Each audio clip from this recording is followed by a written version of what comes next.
Welcome, AgX delegates. My name is Leona Watson, the Executive Director for Nuffield Canada, and we feel very, very lucky that you're able to join us today for this presentation about coffee conversations on global perspectives. So we thought we'd start off today's presentation with giving you a little bit of background about Nuffield Canada. I am a scholar from 2011. I applied for the Nuffield Scholarship about 5 years after I had first heard about it, while I was on an international trip in Argentina from an Australian Nuffield scholar. And he's like, "Oh, Leona, you should apply for this scholarship in Canada." And I said, "That would be amazing." Now, I needed to wait a few more years because I was still too young at the time. But when the time came, I applied for a Nuffield scholarship and did a family, I guess, did my study on family farming succession planning. Now, I chose that topic because born and raised on a farm family in northeastern Alberta, the oldest of five girls on the family farm. And after I went to Olds College, I was just returning back home to work on the farm. And unfortunately, both of our parents and our grandmother passed away in a plane accident. So my sisters and I had to go through mom and dad's estate. That was, a will that was written back in the 80s. Only two of us were born. And so, yeah, could things have been different in our scenario and with a lot of other farm family scenarios? Most definitely. So I saw value in that. So I had the opportunity to pursue my Nuffield Agricultural Scholarship and learned about that, came back, shared my story, shared my findings and my learnings throughout my study. And in hopes of, making an impact in Canadian agriculture. I now reside in the Yukon, and I'm homesteading new farmland. There is agriculture north of the 60th parallel that I'm quite proud to be a part of, and we just growing some hay, some oat crops for green feed to feed to our horses. My husband and I have also run some hunting businesses, so we're both outfitters, and we have a new 1-year-old baby girl. And so she's going to be the next generation of hopefully farming north of 60. So to give you a little bit more background of where Nuffield all began. So William Morris was born in 1877, and he's a son of a farmer in Oxford, United Kingdom. Now, William Morris, grew up the farm life, was very involved in his, local community. And when he had the opportunity to travel to North America to learn about the assembly line production, he, a big light bulb went off, and he said, "You know what, this is truly spectacular. I learned, from my travels, I was able to learn from somebody else, and then bring that home and applied that to his endeavors." And so the Morris Cowley cars were produced from 1915 to 1958. And he was truly a leading industrialist and philanthropist, which then earned him the ennoblement of Lord Nuffield. So in 1943, Nuffield Foundation was formed because he wanted to give that opportunity of international travel specific to farmers. And I guess that's where it all began. So in 1950, the Commonwealth Nuffield Agricultural Scholarships was formed, and at which time Canada had one scholarship. So what exactly is the Nuffield Scholarship and who is it for? Well, it's get the access to global travel with benefits. So it's a $15,000 scholarship, and you gain access to the world's most extensive network in food and farming. You get to achieve personal development through travel and study, and you deliver long-term benefits to Canadian farmers, growers, and the industry as a whole. So we really look for mid-career agricultural leaders that are passionate about a certain topic, and it can be anything in agriculture. So they apply for that topic, And if you have, the motivation and you have the foresight of what benefit you want to bring back to the Canadian industry, and kind of really, explain to the Nuffield board why you think it's of value. And then, hopefully you're selected to be a Nuffield Scholar. So it's a 2-year scholarship. And during those 2 years, you'll start off your scholarship typically around March or April of every year. There's a Contemporary Scholars Conference, and we're due to host it in 2022. We'll see how that goes. Things might be postponed a little bit because of COVID. And during that 1 to 2 years, you're required to travel at least 10 weeks, 6 weeks of which need to be in a consecutive travel, and you can go, to different countries in that time. And by November, the second year, you would have completed your travels, written a report, and hopefully do a final presentation at the Nuffield Canada AGM, which for the past few years, we've partnered with EGX and had our presenting scholars present their final presentation at this exact conference. And so a few fun facts. Since 1950, we've awarded 110 scholarships, and the online reports that these scholars have written have been downloaded more than 25,000 times. And that's the reports, or the online reports, since they became available online since 2010. So why is Nuffield Canada important to Canadian agriculture and to all Canadians? Well, they make an impact across Canada. And as an example, Jim Halford is a scholar from 75, who's an inventor. He invented Conservapac seeding systems that sold to John Deere in 2007. And just recently, as he is now Nuffield's first inductee into the Canadian Agriculture Hall of Fame, which we're very proud of Jim for. John Lohr, as an example, politician, member of Nova Scotia legislature. So not only is he involved on the farming aspect, but he's also involved on the political scene and making a difference with his agricultural perspectives and backgrounds.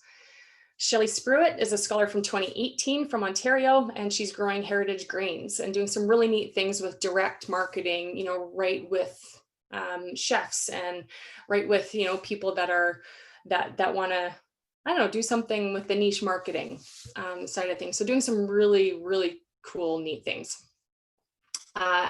Agriculture is diverse, and this last class of 2020, we've awarded 4 scholarships.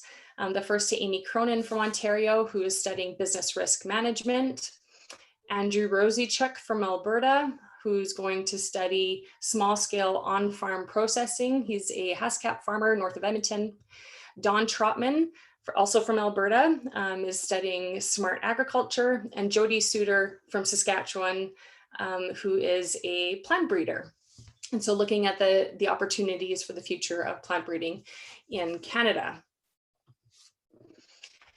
Now, without all this, we're always extremely grateful for our investors and our partners. And so we've been fortunate to develop investor relations with the Canadian Canola Growers Association, the Alberta Wheat Commission, Western Grains Research Foundation, Glacier Farm Media Group, and FCC. FCC, Grain Farmers of Ontario, and of course, Farm Management Canada. So without these relations, we definitely wouldn't be where we're at today. And we're looking forward to becoming more involved in all sectors of the industry. Few words of inspiration. In the end, we only regret the chances that we didn't take. So a few things that you can do is tell somebody about Nuffield Canada. Talk to Nuffield Canada scholar and learn a little bit more about their experiences and what it has done for them, because I can almost guarantee you that every single scholar is going to say that it has been a life-changing experience. And number 3, apply or encourage someone else to apply for Nuffield Agricultural Scholarship. So at this time, we're asking people to join our mailing list, in which we will keep you informed on when applications are open. our nuffieldcanada.ca. You can find any information there. Again, I'm Leona Watson, the Executive Director. Phone number and email open to any questions, conversations anytime. So with that, let's dive right into, pretty excited to share some stories of 3 scholars that are just going to offer some insight on their travels, and let's just have a conversation, see where it goes, and hopefully it'll gain some benefit to you guys that are watching here at home. So let's start with a brief introduction with Becky. Awesome. Thank you, Leona. Yeah, so my name is Becky Parker. I was a 2015 scholar for Nuffield, and I grew up in Ontario as a 7th generation on a farm that does mixed livestock and cash crops. So my brother is taking over that farm, and really proud to still have that foot in production agriculture. But myself, I married a winemaker, and we moved to BC. So I live in Penticton, and have remained connected to agriculture through my career. So I started my career with Agscape, which is the Ontario version of agriculture in the classroom, and was able to do some work with Ag in the Classroom Canada, because I'm a trained teacher and have a master's of education. So I was always passionate about teaching agriculture and trying to help the next generation learn about where their food comes from, and of course all those multifaceted ways that agriculture is connected to our world. But currently I work for BC Agriculture Council, managing our public trust initiatives. So again, focused a lot on agriculture communications, and yeah, looking forward to talking a little bit more about my research and joining this conversation today. Thanks, Becky. What about you, Matt? All right, thanks. Matt Hamill with Shed Malting. So we are a small-scale malt company in Red Deer County, Alberta. And we take grain from Dad's farm and process it into an ingredient that's useful to all these craft breweries and distilleries that are popping up. We have had the first malt roaster in Canada, so we can make some of the darker malts, which makes more beer styles and more spirits possible out of only Canadian ingredients. So I was a 2017 Nuffield Scholar, and I traveled through New Zealand, Australia, the United States, and had the Scholars Conference in Brazil, and studied the best practices in the barley value chain. So talking to as many seed companies, as many farmers, brewers, distillers, maltsters, retailers, consumers, as possible, just getting their perspective on the whole barley value chain and things that can occur to make it work a little bit smoother. And yeah, so my report is up online, available for anyone to check out now. And yeah, just saw some really cool things. The hop industry in New Zealand was doing some really neat things, and research in the United States was very interesting. Yeah, so I was excited to bring back some of those learnings, apply them to our family business. It's grown steadily since then, and as has the craft beer and craft distilling industries, and it's been exciting to grow with them.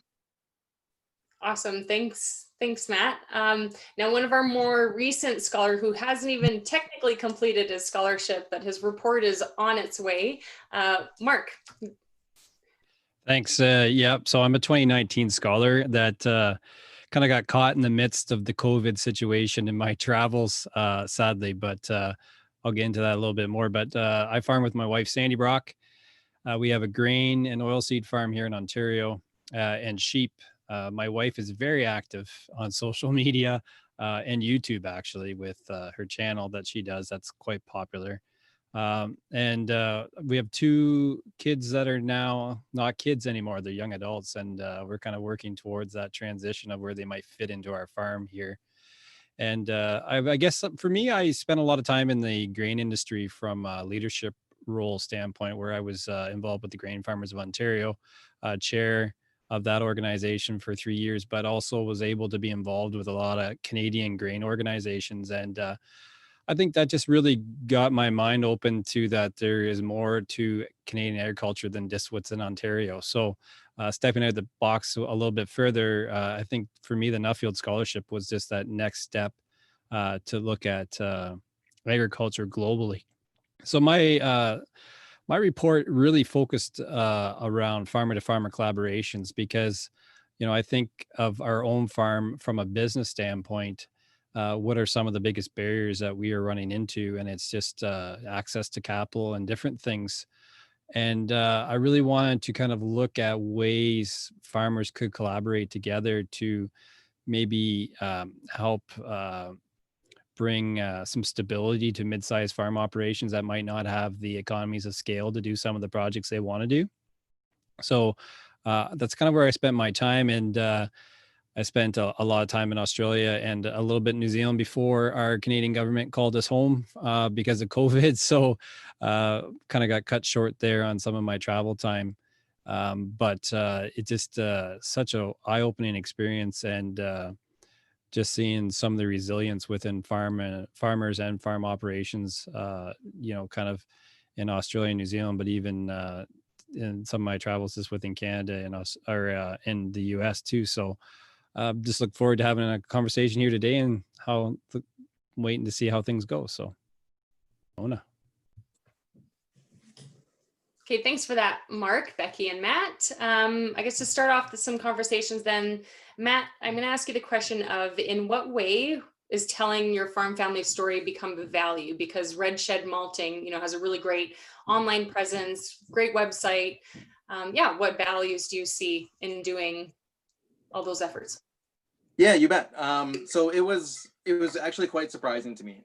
So our malt company, just by its nature, is a business to business transaction. So we're selling to the breweries and the distilleries themselves.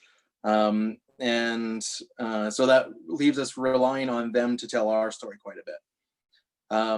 But by actually taking control and telling our own farm story ourselves through our social media challenges, through our social media channels, and through the media and what have you, now we have business to business. We had to sell based on having really great products, but now all of a sudden we have value added because we have business to consumer telling that story, and so we're helping breweries and distilleries sell their products by attaching our story to it.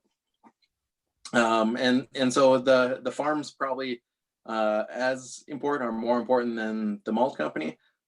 People really connect to seeing the pictures of dad out in the fields doing the work.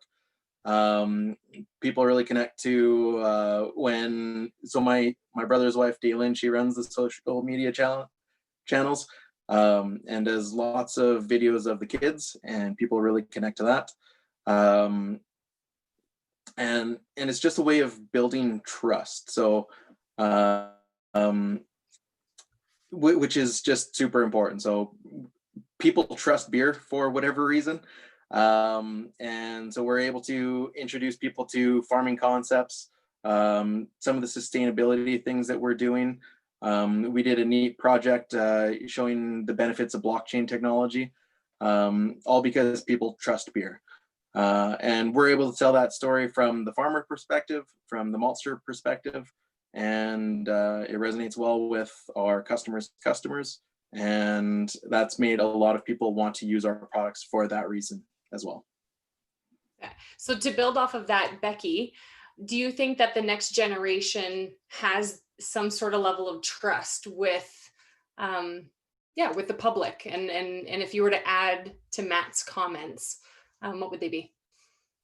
I mean, I think we've heard in the agriculture sector for at least 5 years now that we need to do a better job of telling our story, that the public has grown to be disconnected from food production. So I think that when it comes to the younger generation, not only of farmers, but also of consumers, I really think that idea of shared values is a really key point to focus on.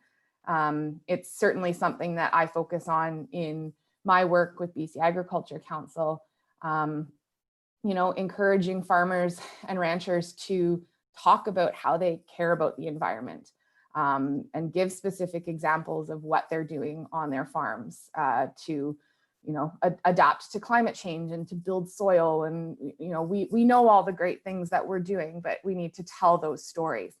And particularly with the younger, Gen Zs coming into the workforce, that resonates with them, because when I was doing my research through Nuffield, and was doing kind of the background research on Generation Z, it became quite clear that a lot of them want to make a difference.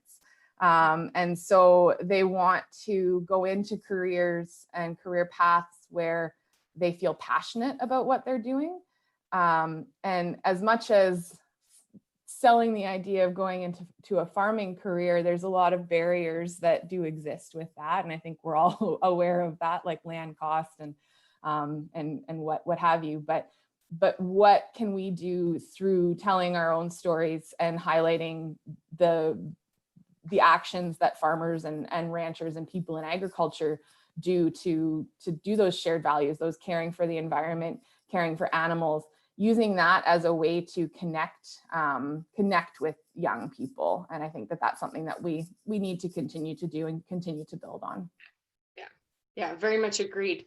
Now, Mark, a question for you. Do you, throughout your study and as you studied farmer to farmer collaborations, do you see the Gen X being more likely to collaborate, or the older generation? What were your, throughout your study? Yeah. What did you learn in regards to the generational? I think it's pretty interesting just to look at this younger generation's viewpoint and approach to agriculture. And I think it's going to be different, than what I experience now that, I'm midpoint in my career, I like to think. But just watching my own kids that are, 18 and 20 and how they approach jobs or look at things. And it's kind of funny because, I think they're more open-minded to different things. I think they might have a little bit broader worldview because their exposure to social media platforms and even YouTube, where they're watching people farm in other areas, that I just think their mind is a little bit more open and more pliable to ideas around collaborations, where myself kind of raised through the 80s when it was pretty tough and high interest rates and farming was horrible. We kind of got an ingrained approach to how agriculture was done.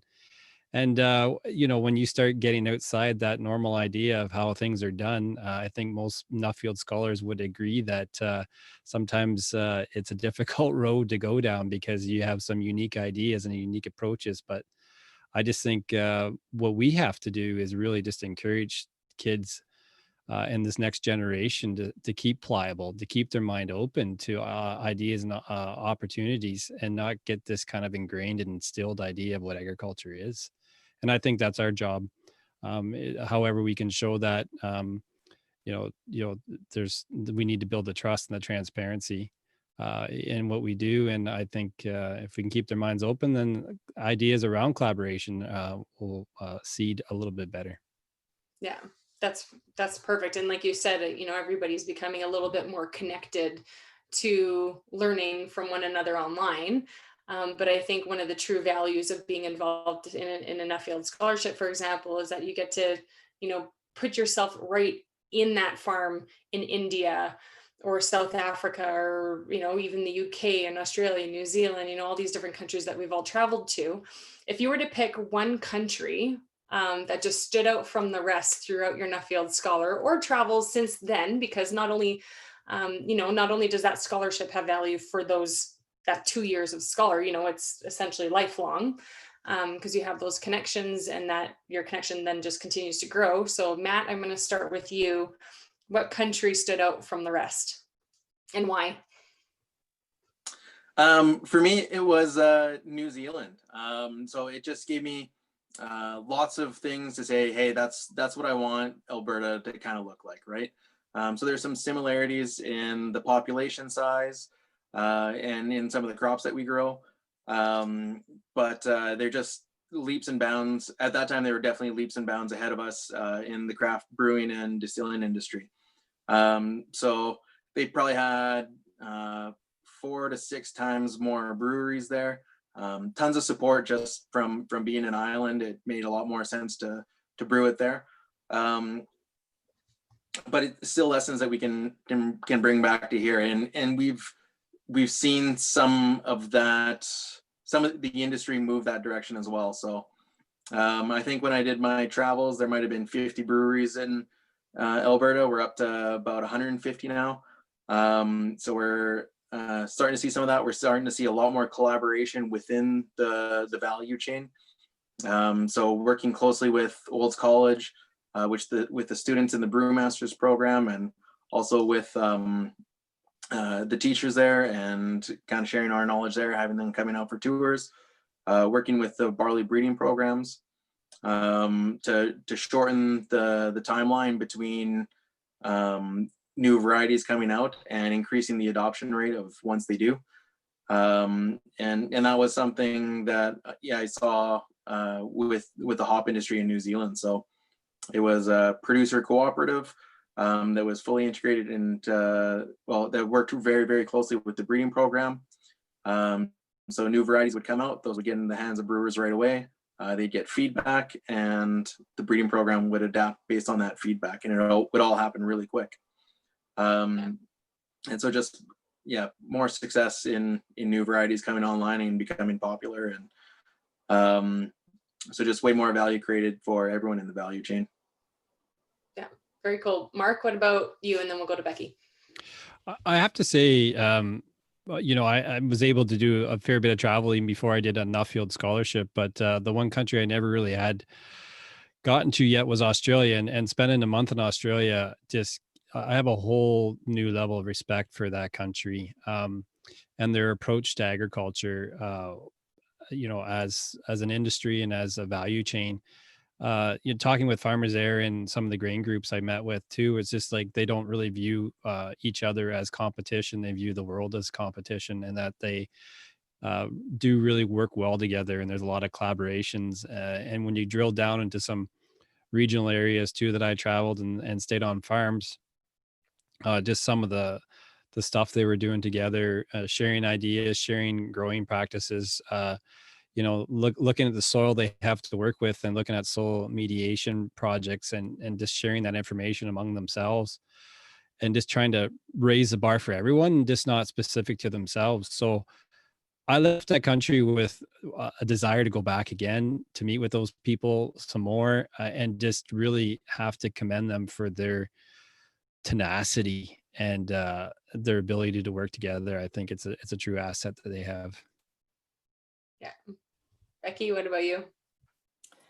So I mean, my research was focused on how we can inspire Gen Z to pursue careers in agriculture. So I had a chance to travel around to several countries throughout the UK, and got to go to Jamaica, New Zealand, Australia, as well as throughout the United States. And I would certainly echo both Matt and Mark that New Zealand and Australia had some incredible programs. New Zealand young farmers had a ton of inspiration for me, and some concrete examples of programming that I was able to bring back and kind of rip off and duplicate, if you will, here in Canada. Australia, I mean, the work that Lynn Strong does through Art for Agriculture and the young farming champions is it's incredible. I don't know how they pull that off, and the mentorship that happens through the young farming champions is incredible. But I would also add, I think I was very impressed by the work in the United States. around the Future Farmers of America. And the integration into the school system. I mean, I was in Chicago, like downtown Chicago, at the Chicago Ag High School, which is dedicated to teaching through agriculture. So, I mean, it's so hard to pick one. I think that that's the beauty of Nuffield, is that you have the chance to travel and really expand your horizons and to see how all of these countries around the world approach things, and that's really about the global perspective and broadening what it is that we're that we're trying to understand through our research projects. Now, so building off of that, more so throughout, as you gained a little bit of a global perspective, do you think Canada is ahead or behind of the curve when it comes to agriculture advancement, or are we ahead in one thing but behind in another? Where would you kind of go from there? And we'll start with Mark. I'm still mulling the question over in my mind, but it's really easy to travel and get a little dismayed about what's happening at home, because you see so much cool stuff going on in different parts of the world. But I think the big thing it took me some time to do was just kind of take a big breath and digest what I saw and look at Canada. And, I think we're doing a really good job. I think we should be very proud about our agriculture. I do think we do have some weaknesses, and mostly probably our, there's two, I'd say. One is people, talent, just trying to do a better job mentoring people to get into agriculture. We do a good job of it, but I think we could do a little bit more well, I can't even say the word, but I think we can do a better job of it, I guess. And it's not a criticism of anyone. It's just, I think we, with all the different opportunities in agriculture that there is, like technology, we could go after more people. Infrastructure is just a big one, right? Like, I think you look at Western Canada and just how much grain that does have to move out of there, or even get used domestically, for human consumption, distant for Canadians. But some infrastructure money could be spent, I think, in Canada too, to make it a little bit better. But overall, it's easy to get dismayed, but I do think we're doing a pretty good job. Yeah.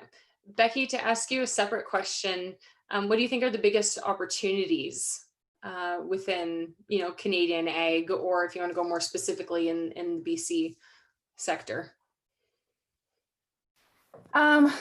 I mean, I think that there's, to kind of play off of what Mark was saying, I think that there are these areas where we could certainly improve, and I think that I've had the benefit as a member of the reports committee that I've had a chance to read Mark's report, and it's fascinating to me, the aspect of collaboration. But I think that idea of looking for ways, kind of from that pre-competitive nature,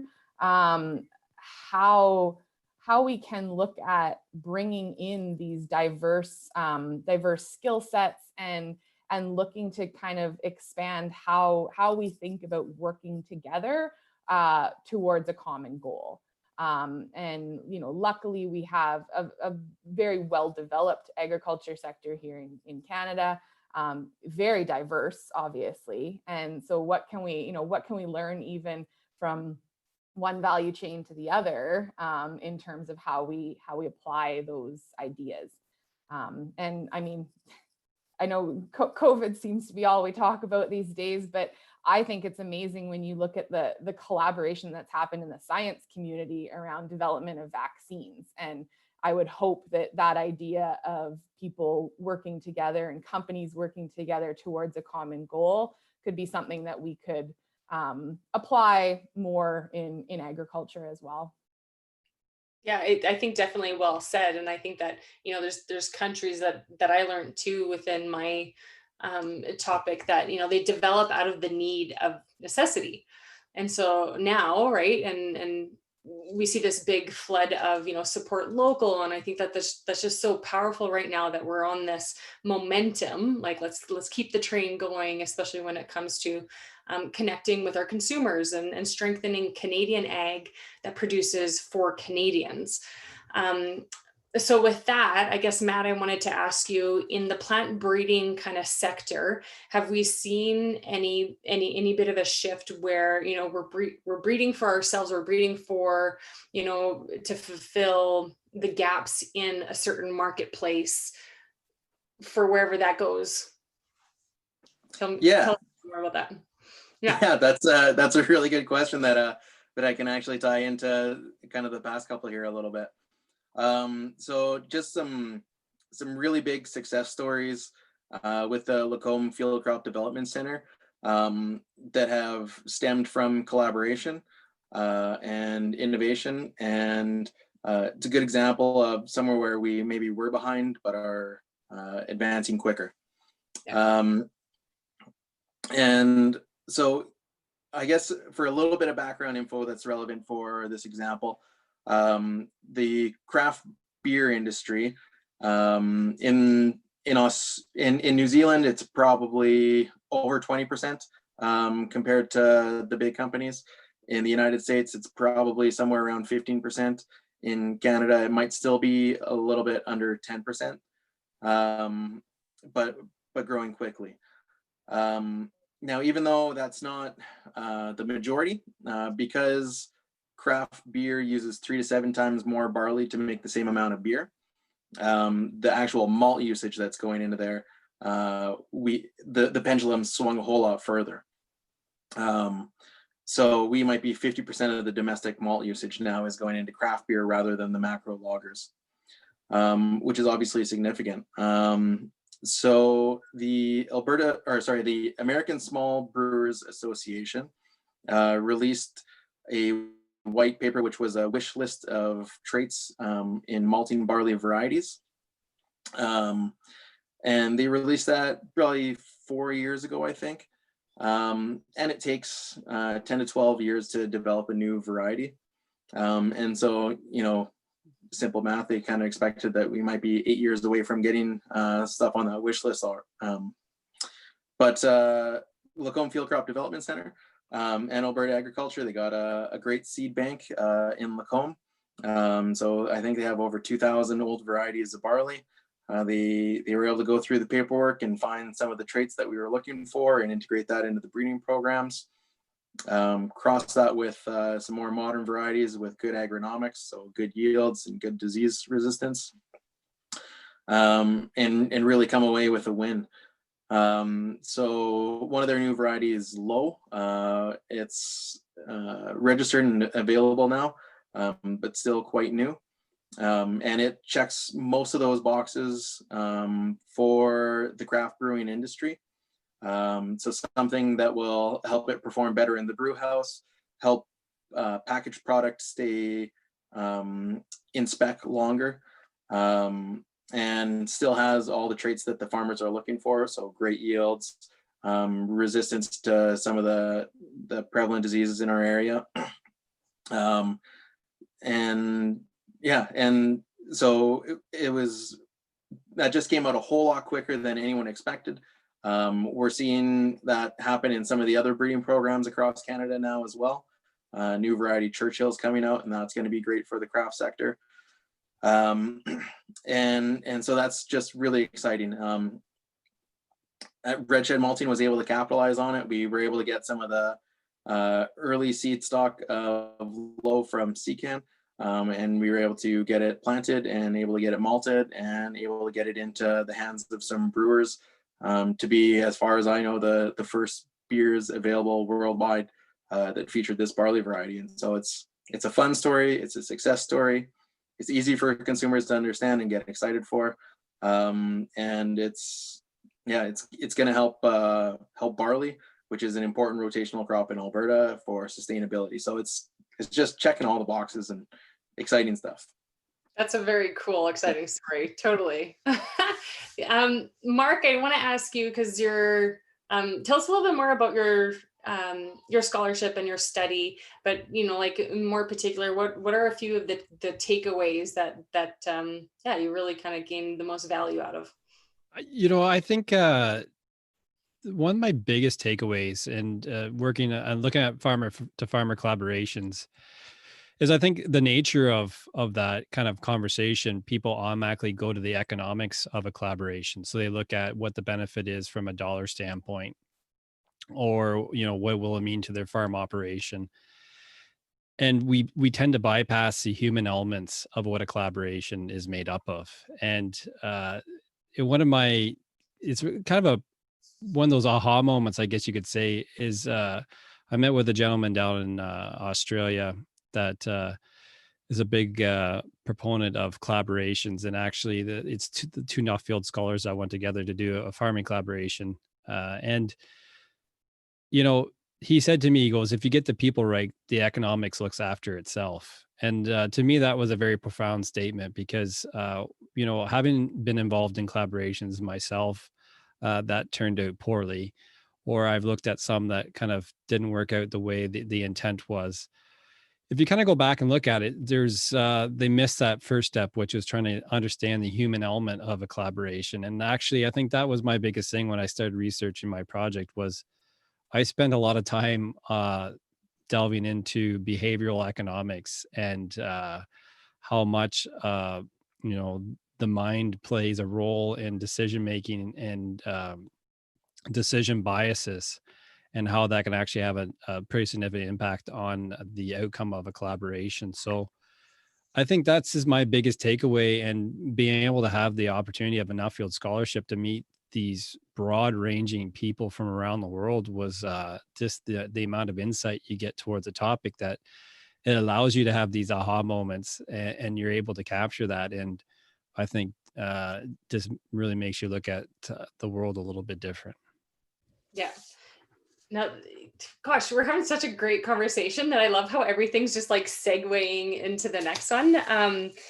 Becky, what did you find, or what are your, I guess, I don't know, your opinions on, they're going to pertaining to the next generation, but people that are from the farm and people that aren't from the farm, and what value, are each of them bringing to the table, but what's kind of the neat, fascinating thing of what you get when especially when you have non-farm kids being involved in the ag sector. Yeah, I mean, I focused a lot on how do we even get people that aren't from the farm to consider a career in agriculture. And again, I think that I found through my studies that again playing on that idea of interests and trying to make people aware that if you love mechanics, there is a potential way for you to work in agriculture. If you love communications, there's a way to work in agriculture. So, I could go on and on about those different interests. But I think that if we look at, farm kids versus city kids, to keep it as a simplistic view, I think that they're obviously going to bring different skill sets. Every individual will bring different skill sets. And sometimes I think our industry gets too stuck on this idea of looking at somebody who might not have that farm experience. And I know training is hard, and I know that there is a lot of risk in looking at how you might have a hire that doesn't stick around or doesn't work out. But I think we need to be more open to bringing in these people that maybe have a different way of looking at the world. And I pointed to the opportunities that we have through youth development organizations like 4-H to try and foster that interest, but also just the work of schools and how we can do a better job of focusing on soft skills.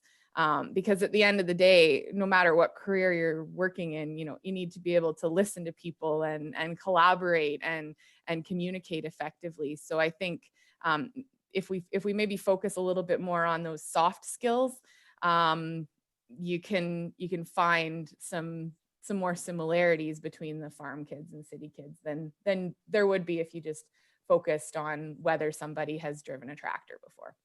Yeah, Yeah, no, 100% agree. And I guess what I've gained to appreciate or learn to appreciate is that, yeah, like of their different perspective, like of how, we might have a certain challenge on the farm and they'll be like, well, why don't we do it this way? And we'll be like, oh, I never thought of it that way. Right. That and the understanding of being more connected to the consumer and understanding what the consumer wants, because they're just, I guess, more connected to being a consumer themselves, even though we are all consumers. So with that, I guess when we look at the bigger picture, and I think Mark, I'll start with you. When we look at the bigger picture of agriculture and food processing, overall Canada is a commodity producer. So what are the biggest opportunities that you see in the future in our egg sector? Are we just going to remain that commodity producer? Are we going to be able to diversify? Should we have more value adding, processes here in country? And let's tackle that issue for a little bit. How long can I have? Because I could go on forever. I have a soapbox that I could stand on for a moment, but I think really fundamentally, we need a very, very strong ag food policy in Canada. We need to have it as a nonpartisan platform that doesn't get caught up in an election cycle, and really have Canadian consumers buy into the process, have primary producers, but the whole value chain, basically from primary producer to consumer. We do need to do further processing in Canada. This idea that we're a bulk exporter, we always will export some, just because we don't have the consumer, population to do it. But like, I don't know why send a product away, have it processed and have it come back to Canada. It makes no sense to me. So I do really think, when you looked at Don McBarton's kind of group and they did that whole report and highlighted agriculture, I get dismayed sometimes, because I just really wish our political leaders would focus on making this a nonpartisan issue and just really come up with a solid ag food program strategy for our country, that it does attract processing here, that turns our product into something that we can export, that has more value to it. It just it's a lost opportunity, and I think it's kind of one thing that really just kind of disappoints me about our current state of Canadian agriculture. Yeah, Becky, you'd like to add anything? I mean, yeah, I agree, and I've heard these rumblings that the government's working on a Buy Canadian or revamp of the Buy Canadian program, and that's great. But again, I think we need to think about, what are consumers buying when they go into a grocery store? What are they buying? And we produce food, so how can we do a better job of diversifying the Canadian products that consumers can actually purchase? I think another thing to add is, you hear a lot of discussion right now about circular economies, and so how can we think about what we produce being used in multiple ways, and feeding back in a sustainable way, to either produce more food or other products, and to minimize our impact on the environment. And as somebody that focuses on communicating to consumers, and always has in my head of, how do we engage this younger audience as well? They care about climate change, and so I think we need to think about how we can maximize our potential to extend the Buy Local or Buy Canadian, that train that we're kind of running on, and because it's not only going to impact our environment positively, but of course then it's also going to have those economic and social benefits as well. Yeah, I think that, I mean, there again too, I think, I'm on par with everything that you guys are talking about too. And it's fascinating. I just did this brief interview for UFA, just as a farmer in the north, and went on, and she asked me about what I thought about the word sustainability. And I'm like, well, that's fascinating, because I'm actually not that big of a fan. I think that it's not it's not being sustainable, it's enhancing. Like I guess and I say that in particular to environmental, for example, like I think that farmers are environmentally enhancing, the soils, because we don't just want to get to a level where we're just doing okay. We want to make it better.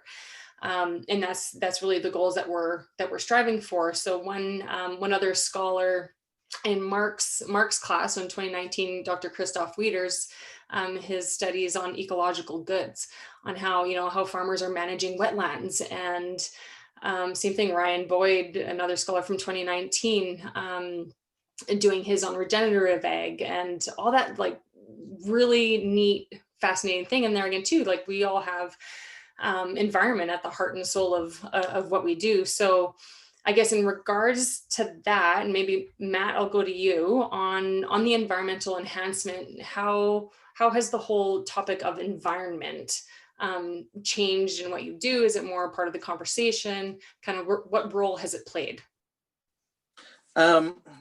Yeah, so again, like for some reason people trust beer, and so with that trust also comes we sometimes get put at the middle of some harder conversations and stuff, but we usually have some pretty good stories to tell. So with the environment, like I'll go to breweries, and I've seen some breweries having internal staff meetings talking about sustainability, and they're talking about what they can do to reduce waste or reduce water usage, and kind of like we were talking earlier, it's part of it's just telling the story of what you are doing. So brewing beer in Alberta is a sustainable venture. This is a fantastic place to grow barley. So if we can grow good quality malting barley and process it and brew it and consume it right here, we're reducing food kilometers in an insane amount. But also for barley that doesn't reach malt quality, we're also living in an area where there's lots of livestock, and so we have a good secondary market for that, and that's a success story. And then just by keeping barley as a viable part of the crop rotation, we're delaying or we're prolonging the crop rotations, which is good for soil health, good for cutting down on disease. And we see that come out with some science backing on it too. So I've heard some false statements being made about agriculture, about how the organic matter is suffering because of current farm practices. But that's just so easy to refute. Like if you go look and you look at the government has stats on what soil organic matter is across the prairies here over time, and it's been building steadily. And I think it's just a massive success story. And it's one that we're not telling loudly enough. And yeah, so I absolutely love to see farmers inviting the general public out to their place and showing them what they're doing, and being armed with some of the success stories that we do have to share. Yeah. So we're starting to run out of a little bit of time, but just as a last question for all of you to answer, and by all means, take a couple minutes to answer, but what has been the biggest benefit in being involved in an agricultural scholarship? And yeah, what's the biggest benefit for Nuffield? And then what would be maybe one takeaway for the folks here at AgX? Who's ready? Matt? I'll lead it off since I'm still unmuted. I don't know, it's just absolutely fantastic to do some travel. And some of it sounds generic or cheesy and stuff, but it really is. Like, it's just broadening your horizons, talking to people with different perspectives, finding out what people are doing great, and finding out how we can integrate that into our own farming operation, our own value-added agriculture operation, how we can help the province and how we can help the country, and how we can just help agriculture in general. So yeah, just met so many incredible people and saw so many incredible businesses and value chains, and it was just so rewarding. So It's if anyone has the means, go travel, do it when it's safe to do so. And Nuffield just was a great way of helping out with the means on that as well. So fantastic that there's opportunities being made available by Nuffield to help some of the brightest minds in agriculture go and learn even more and bring that back. Yeah, thanks, Matt. Mark, we'll go to you next. Sure. I from my standpoint, at Nuffield Scholarships just been such a tremendous value that you bring it back to your farm, your community, your network, for me, to Ontario growers, to Canadian growers. Once we do get my report wrapped up completely and get through all the nonsense here that we're trying to deal with here, and it's tough for everybody. But I think my biggest benefit that I have is that I think it made me aware of some of the biases I have. Exposure to new people, new experiences. I would hope it would open one's mind, and it opened my mind and made me aware that I need to look at some things differently. That I take maybe a significant bias to some of my decisions, and that I got to be aware of them. It doesn't mean they're going to go away, but I just think, it just makes you kind of cognizant of those things. But anytime I talk to anyone now, it's like, travel, move outside your comfort zone, experience and meet with people. I think I even challenge myself to participate in stuff I wouldn't normally participate in, just to get away from my confirmation biases. So, I think that's been such a great benefit for personal development that I can't even put a value on what that is. And it's just been such an awesome opportunity. Very cool. Thanks, Mark. Becky? Yeah, I mean, again, to build on what Mark said and what Matt said, Nuffield Scholarship is all about broadening your horizons and giving you an opportunity to see different perspectives. And there's tremendous value in that. And, I am incredibly grateful for the privilege and honor of being able to travel to so many different places and to meet so many passionate and intelligent people around the world that I can still reach out to through the Nuffield network. So that's certainly been a benefit. But I would also add that I have a much different viewpoint on the concept of innovation. I think moving into the Nuffield Scholarship at the beginning of that, I had always assumed that innovation had to be something new. And I think through my Nuffield research, I came to realize that innovation can just be an old idea applied in a different way, or taking something that somebody else has done and applying that in your situation. And I think that is what's so great about Nuffield, is that regardless of whether you're focusing on malt barley or farmer to farmer collaborations or how we get young people interested in agriculture, that's the essence of a Nuffield Scholarship, is how do you learn and take these best practices and bring them back and be able to use them in your situation, and to share that information with other people in agriculture across Canada. Yeah, I think, very, very well said to the three of you. There again, too, I found it an absolute pleasure to pick at your brilliant minds. And yeah, just there again, too, right? I hope that everybody at home gained a little bit more perspective and learned something new, because at the end of the day, I think that no matter where we travel, even if it's within our own community, we all have, kind of agriculture in common. So that was, one of the things that I remember traveling to a third world country, and, you're talking to farmers there, and it's farming. Like, you're producing a food source, you're producing fiber, you're producing something to be consumed and contributed to, just to the world. So to wrap it up, I definitely say, or encourage for everybody to go visit our website, nuffield.ca, sign up for our newsletter to be kept in the loop in regards to new reports being released, and especially when we open up for new applications.